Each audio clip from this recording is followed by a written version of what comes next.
ang mga hinirang. Buksan natin ang ating banal na kasulatan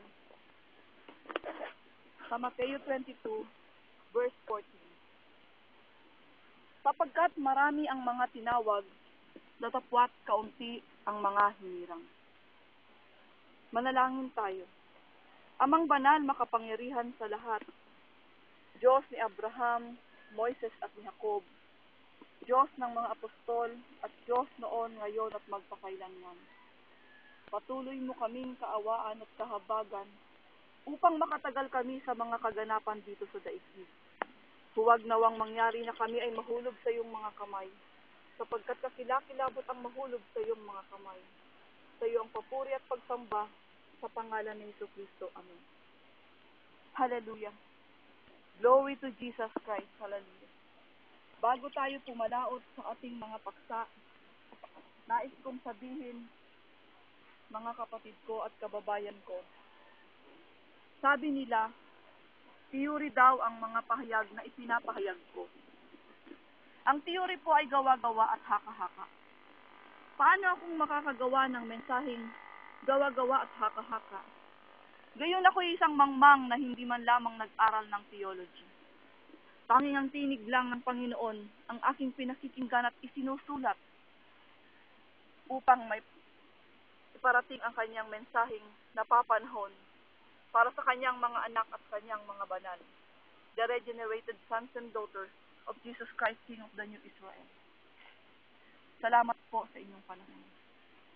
Magpatuloy tayo, mga kapatid ko. Ang sabi, marami ang tinawag, ngunit kakaunti ang hinirang. Yes, mag-ingat, sapagkat maging ang kanyang mga hinirang ay maari pang mailigaw. Kakaunti na nga, maliligaw pa, lalo nang magiging kakaunti. Kaya nga sabi ni Isaias, maging sindami man ng buhangin sa dagat, ang nalabi lamang ang manumbalik sa Panginoon. Isaiah 10:21. Kaya nga po nasusulat sa Hebreo 12:25 hanggang 26, pag-ingatan ninyong kayo'y huwag tumanggi sa nagsasalita, sapagkat kung hindi makatanan ang mga nagsitanggi sa nagbabalita sa kanila sa ibabaw ng lupa, ay lalo pa tayong hindi makakatanan na naghihiwalay doon sa nagbabalitang buhat sa langit. Na ang tinig na ngayon ay nagpayanig noon ang lupa.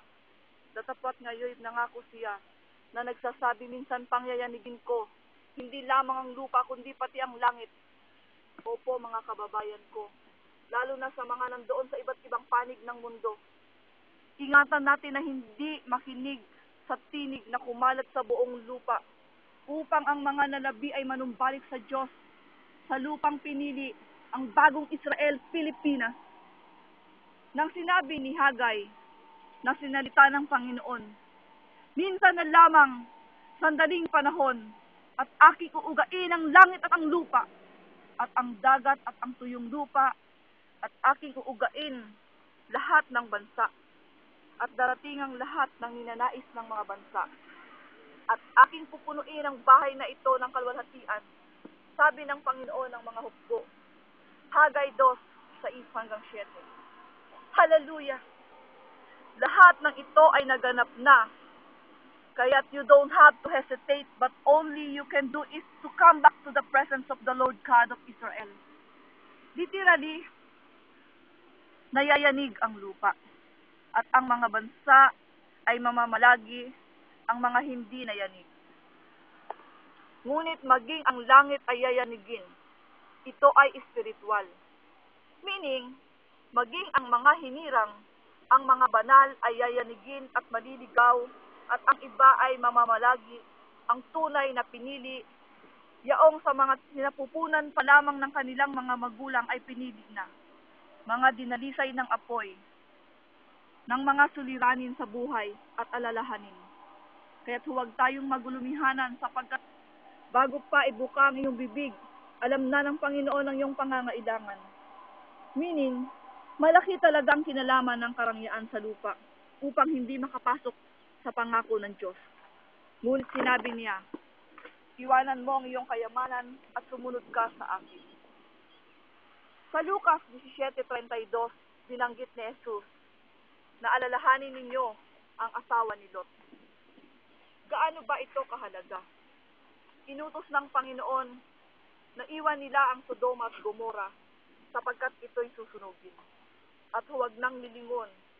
Ngunit nang hinayang ang asawa ni Lot at siya'y lumingon at siya'y naging haliping asin. Gayon din mga kapatid ko, maaring mauwi para sa inyo na iwanan ng mga bansang naging tahanan mo na sa mahabang panahon at nagbigay ng karangyaan sa mga mahal mo sa buhay. Ngunit ikaw ay hindi taga-riyan. Pinababalik ka na ng Panginoong Diyos sa iyong bayan at isama mo ang iyong asawa, ang iyong asawang mahal, ang iyong asawang banyaga. So ikaw ngayon si Lot at ang iyong asawa ay ang asawa ni Lot. Paano kung ang iyong asawa ay ayaw sumama sapagkat hindi niya kayang iwanan ang kanyang bayan at siya'y lilingon? Huwag naman sanang mangyari kapatid ko na ikaw ay magmatigas at lumingon. Kung ikaw ay hinirang upang bumalik sa lupang hinirang ang bagong Israel, Pilipinas, hindi ka mapapahamak. Lalo na sa mga katulad kong anak ng Diyos, gaya ng panahon ni Moises. Marami ang lumingon at hindi nakapasok. Habang hindi pa sinisindihan o sinisilaban ng apoy sa labas ng kaharian, agawin na natin ang ating mga mahal sa buhay na nagangalit na apoy, sapagkat ang Diyos ay isang apoy na namumugnaw. Hebrews 12:29. Kung paano ang pagtipon sa mga panirang damo at susunugin sa apoy, gayon din ang mangyayari sa katapusan ng sanlibutan. At susuguin ng anak ng tao ang kanyang mga anghel at kanilang titipunin sa labas ng kaharian ang lahat ng mga bagay na nangapapatisod at nagsisigawa ng katampalasanan, at sila'y igagatong sa kala ng apoy. Diyan na ang pagtangis at ang pagngalit ng ipin. Mateo 13:40-42. In this case, ito na ang katapusan at kaganapan ng kanyang salita. Marami ang tinawag, ngunit kakaunti ang hinirang. Gayon din mga kapatid, sinabi ng Panginoon, kung ang mga matuwid ay bahagya lamang na makakaligtas, gaano pa kaya ang mga makasalanan? Sapagkat hindi sapat ang pagiging matuwid upang makaligtas. Kinakailangan na kahit ikaw ay matuwid, ngunit hindi ka nakikinig sa tinig ng sumisigaw sa ilang. Kung magkagayoy, magliliwanag ang mga matutuwid na katulad ng araw sa kaharian ng kanilang Ama. Ang may pakinig ay makinig. Mateo 13:43. Ang may pakinig ay makinig. Hallelujah! Glory Jesus! Hallelujah! Tinatawagan na kayo ng ating Panginoong Diyos. Manumbalik tayo sa Kanya, sa Kanyang bagong bayang pinili, sa bagong bayan ng Israel, dito sa bansang Pilipinas. Hallelujah! Glory Jesus! Oh, glory, glory, glory Jesus! Hindi ko maintindihan pagpapatawad ng puso mo. Hindi ko maunawaan dadakilaan ng pag-ibig mo. Ako'y pinili mo, inibig mo, ngayong ako ay nagkulang sa'yo. Pasasalamat ko alay sa'yo, O Diyos, purihin ka sa pag-ibig mo.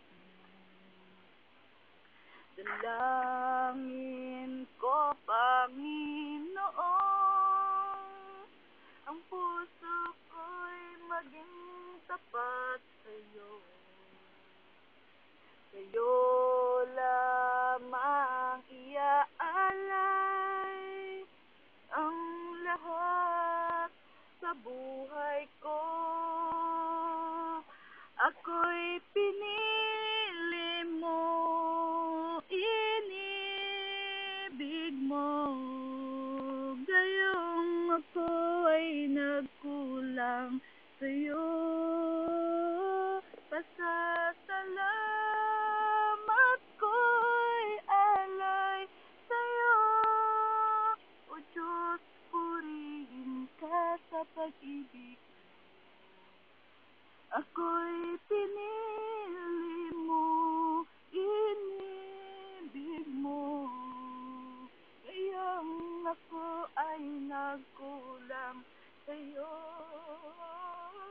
Pasasalamat ko'y alay sa'yo. O Diyos, purihin ka sa pag-ibig mo. Ama, salamat po sa iyong salita. Salamat po sa iyong pangako. Salamat po sa iyong pag-ibig. Ngayong hindi ka namin hinirang, kami ay iyong hinirang, inihalal upang maging iyong mga anak. Salamat po, Ama, sa lahat ng mga bagay na ipinagkaloob mo sa amin dito sa sanlibutan. Ama, bago mo pa man itinatag ang daigdig, pinili mo na kami, Ama, upang iyong maging mga anak na pinagkatiwalaan sa kaharian. Ama, sa iyo ang papuri at pagsamba. Tunay ang iyong kabutihan ay magpakailanman. Sa nag-iisang pangalan ng iyong anak, na si Jesu Kristo. Amen. Praise you, God. Hallelujah.